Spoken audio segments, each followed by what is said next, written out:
Facebook এবং YouTube মাঝে মাঝে দেখবেন আপনাদেরকে আপনার ভিডিওটা স্ক্রল করে রাখা দেয়, ডাউন করে রাখা দেয়, দর্শকের সামনে পৌঁছায় না এবং দর্শক লাইক কমেন্ট করে না। মানে ফেসবুক এরকম করে রাখে, মানে আপনাদেরকে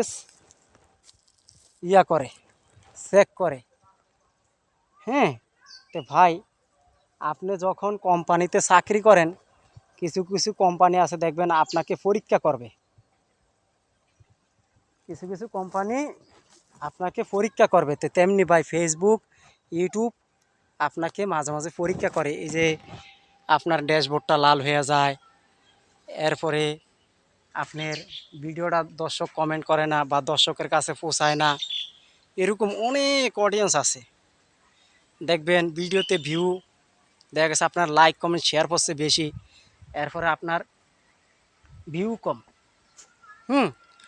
আপনার ভিডিওতে ভিউ কম, এটা কিন্তু ফেসবুক ইউটিউব মাঝে মাঝে পরীক্ষা করে দেখে যে এই অডিয়েন্সটা আমার এখানে কাজ করতে পারবে কিনা এবং টিকে থাকতে পারবে কিনা, এটা মাঝে মাঝে পরীক্ষা করে ফেসবুক বা ইউটিউব। তো ভাই, অনেক অডিয়েন্স আছে তারা রাগ হয়ে কাজ ছাইরা দেয়। মানে ভিউজ কম, শেয়ার এঙ্গেজমেন্ট বেশি, কিন্তু মানে ওয়াচ টাইমটা কম, এই জন্য তারা রাগ হয়ে কাজটা ছাইরা দেয়। তা আসলে ভাই, কোম্পানির যখন কাজ করেন, কোম্পানি পরীক্ষা করবে এবং আপনাকে চেক দিবে, যাচাই করবে আপনি আসলে এখানে অরিজিনাল স্থায়ীভাবে কাজ করতে চান কি না, এটা ফেসবুক বা ইউটিউব যাচাই করে। এখন আমাদের মাঝে কিছু কিছু কন্টেন্ট আছে, কন্টেন্ট ক্রিয়েটর, তারা করে কি হতাশা হয়ে কাজটা ছাইরা দেয়।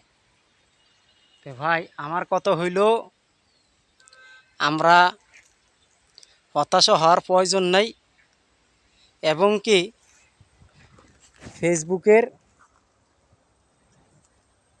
ফেসবুক যদি আমাদের ভিডিওগুলো মাঝে মাঝে ডাউন করে দিবে আবার উঠাবে, এটা হলো তাদের খেলা।